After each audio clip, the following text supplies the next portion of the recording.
Sitaram trader. अगर आप बार बार loss कर रहे हैं और मार्केट को अपना पैसा दान में देना चाहते हैं तो दीजिए बेशक, लेकिन अगर आप लॉस नहीं करना चाहते और थोड़ा बहुत प्रॉफिट कमाना चाहते हैं ट्रेडिंग में, तो ये 5 चीज़ें कर लीजिएगा। आपको लॉस होने से बहुत ज़्यादा बचत होगी।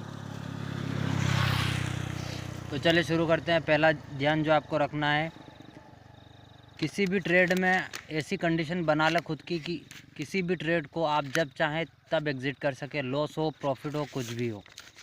इस तरह माइंडसेट बना लें कि आप जब भी चाहें किसी भी ट्रेड को एग्ज़िट करने की आप में हिम्मत आ जाए, तभी आप ट्रेडिंग से कुछ कमा पाएंगे, वरना डर डर के लॉस ही कर देंगे।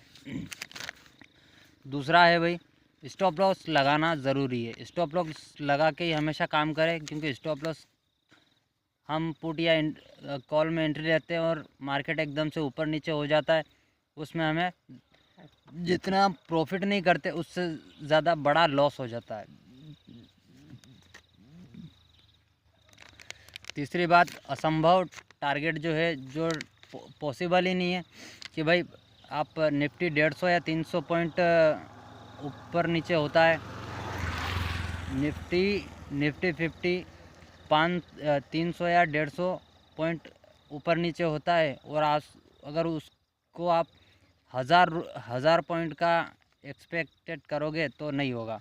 मेरा कहने का मतलब ये है कि अगर 10-20 पॉइंट या 15 पॉइंट का प्रॉफिट पॉसिबल हो पाता है तो वही मतलब उम्मीद करें। उससे ज़्यादा 150 पॉइंट लेने का जो असंभव है उसको ऐसा टारगेट न करें, और टारगेट ऐसा ही सेट करें जो रोज़ पॉसिबल होता हो, 15-20 पॉइंट जिसमें आप कमा सकें, न कि 50 से 100 पॉइंट का, जिससे आप लॉस ही करेंगे।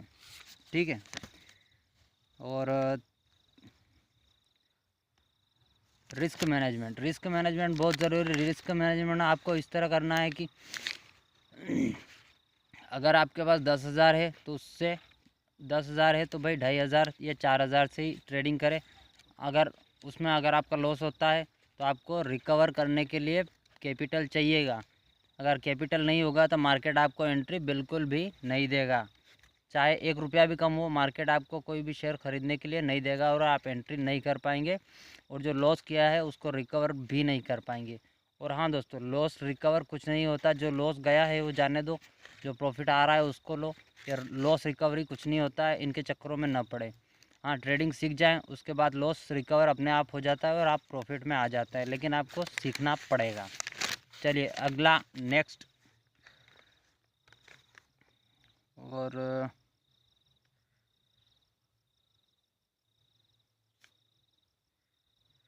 हाँ, रिस्क कितना लेना चाहिए हर ट्रेड में, आप अपना रिस्क और टारगेट डिसाइड करके ही चलें, वरना जब आप ट्रेड ले लेते हैं तब आपका लॉस भी, जो टारगेट होता है लॉस का, वो भी बाहर चला जाता है, तब भी आप एग्ज़िट नहीं करते हैं, और आपका टारगेट 20-25 या 50 पॉइंट का कभी आ भी जाता है तो तब भी आप एग्ज़िट नहीं करते हैं। तो अपना रिस्क और टारगेट दोनों हर ट्रेड में फिक्स करके चलें कि भाई मैं 100 रुपये का ट्रेड लिया हूँ, इसको अगर ये 80 पे आ गया तो मैं इसको कट करूँगा, और अगर ये 120 पे या 150 पे चला गया तो मैं इसको कट करूँगा।